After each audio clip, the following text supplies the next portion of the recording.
Monday, February 13th, 2022. I'm watching Good Morning America.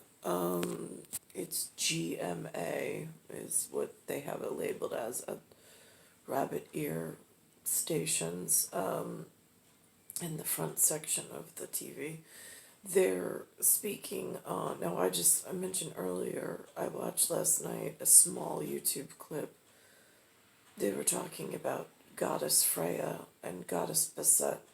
And again, I was frightened of the way that they spoke of her, almost that she was like this loose seductress in a contemporary way of, and I certainly am not so under the umbrella of things. So, but on the other hand, there is this way of communication between parallel dimensions, parallel universe, and then a paradox. If the paradigm shifts due to nefarious or insidious behavior elsewhere, and then if there's a communications barrier, and then there's some kind of council that looks over these things, these are all big ifs in the grand schematic of the universe. I wrote yesterday about dead galaxy. I mean, I keep speaking on broken galaxy, which is what my situation is.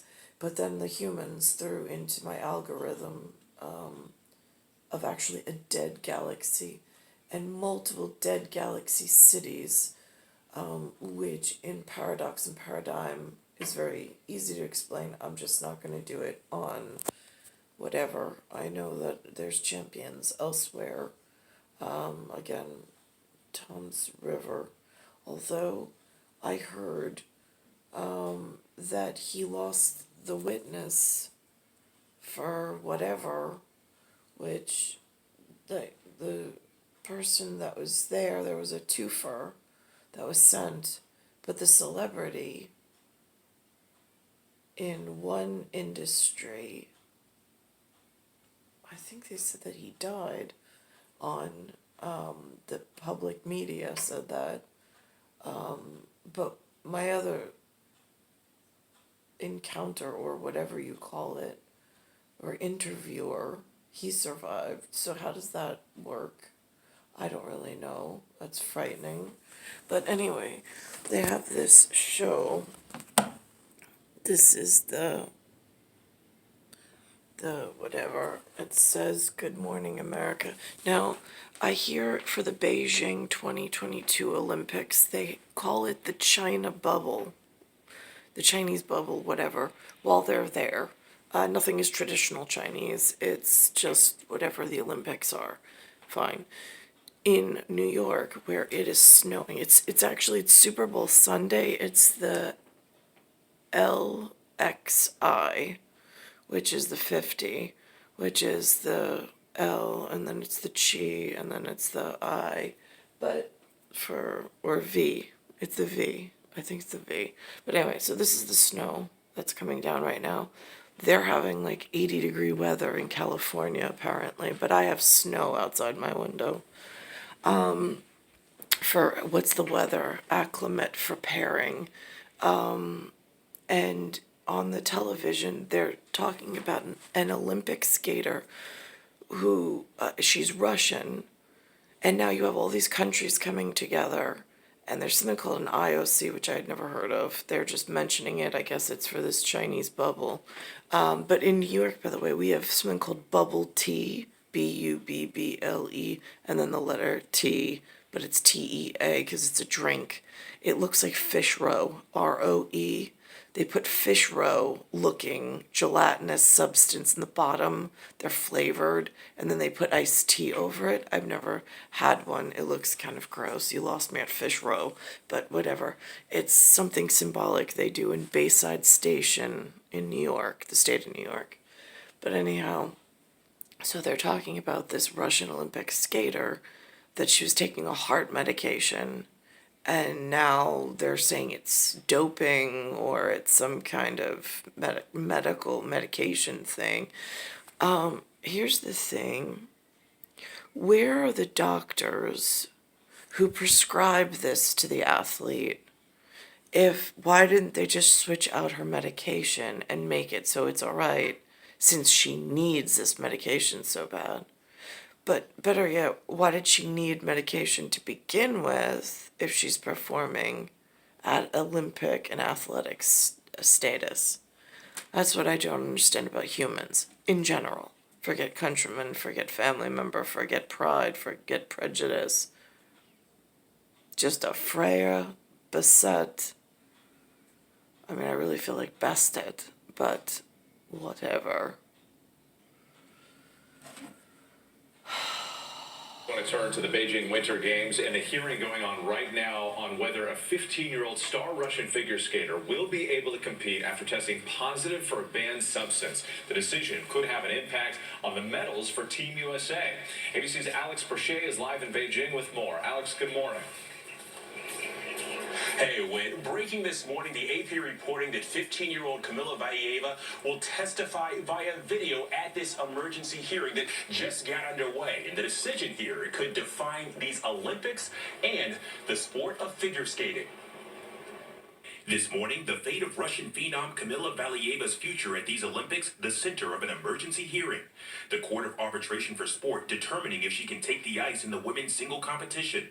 Valieva expected to find out their ruling Monday. And Reuters now reporting the World Anti-Doping Agency is opening an investigation into her coaches and doctors. Her coach insisting she's innocent and clean. Are you able to confirm that the only decision that will come from this hearing is whether or not Valieva will compete in the women's program? My understanding is that this is about the lifting or not lifting of that suspension. Valieva tested positive in December for trimetazidine, a heart medication banned by the IOC, which did not learn of the result until after she helped the Russian Olympic Committee win gold in the team skate event last week. The IOC saying a decision on if Russia keeps that gold will come at a later point. You can be completely sympathetic to a 15-year-old's plight.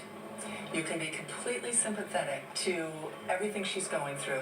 These games now clouded in part by controversy. The stakes of this CAS hearing couldn't be higher. I think On my parallel paradigm shift that created a dead spot and dead universe or dead galaxy portion, my whole thing is that without guilt being agreed upon, where was the select committee of doing responsible things for a goddess born, knowing the goddess was born to a family that was respectable, but in harm's way based on socioeconomic and geopolitical things that they had no idea were going on, and that the daughter would be hunted like an animal, targeted, and then a whole lot of really nasty things could potentially happen to the daughter. I'm just curious at what level of responsibility and coaching and protection and whatever, when does the record just get sealed of every action that actually happened and just get processed as criminal actions against the person, the 15-year-old who was unsuspecting and neglected on the field prior to breeding season, since the Scandinavian gods are to protect their pagan goddesses, especially from marriage when they're of such high breeding stock and pedigree. Because they have this game they play with businesses and so on and so forth, and galactic like importance that tends to sometimes put someone in harm's way. I think we all pretty much feel that she did not make this decision herself to dope. But if you allow someone to get away with doping and winning a gold medal, that's the headline that sticks 100 years from now. Meanwhile, Team USA's quest for more gold continues in the Olympic debut of the monobob. Kaylee Humphreys in the lead after 2 heats. Alana Myers-Taylor, who was in COVID isolation until she tested out last week, also in the hunt, currently in 4th place. Well, and as you can see, we're getting our first real winter weather of these Olympics. High winds and snow forcing cancellations and postponements of at least 2 events today. The snow expected to continue into the evening. Wait. Nothing like the winter weather canceling events at the winter games, but I guess that's what happens. Alex, thank you so much. We appreciate it. Speaking of the weather, in for Rob this morning, meteorologist Cheryl Scott from our ABC station in Chicago, WLS. Weather whiplash here on the East Coast as well. Oh, we are waking up to snow and cold conditions here, but still all about that record heat across California. February record heat, all-time high San Diego for February. 91 This is degrees Super Bowl yesterday. weather. This heat continues into tonight. For one more day, heat advisories in effect. We're still looking at those temperatures, 80s and 90s, but that high pressure, it loses its grip, and we start to see those temperatures cool off. Portland into the 40s by tomorrow. Reading down into the 70s. San Fran, you're dropping into the 60s. So some cooler weather on the way, and we're focusing here close to LA. That kickoff temperature for the Super Bowl, near 80 degrees. It looks just shy of the all-time record high for that Super Bowl temp of 84. Here's a look at those lovely cities coming in for your Valentine's Day forecast. Valentine, 48 degrees. That's a look at the weather here. Now let's get a check of your local forecast. And it's still a snowy Sunday, watching snow moving all across the tri-state area. We'll see snow gradually clearing this afternoon from west to east. Highs near 34 degrees, and then tonight's lows in the teens. This by is the tomorrow. East Only Coast. 28 degrees, the 60s return on Thursday. And that weather forecast sponsored by Weather Tech. Valentine's weekend, Super Bowl day, a lot going on. Get your gifts. Yes, a lot of people feeling the V-Day mood. Yeah. You brought the pink. You brought the pink. It's star 1978, star 8378, Nicole, Cattaruzza. It's Earth, Solar System, Milky Way, Universe, Galaxy is broken. It's Bayside Station, Bayside, New York, 11361. And they're all like, V-Day, like Valentine's Day. And I'm like, I'm like, no. And I am not feeling any of it. I've seen the humans in New York that you call Americans, and I am not impressed. There is no love for humanity from my point of view at this point, because the script is all wrong.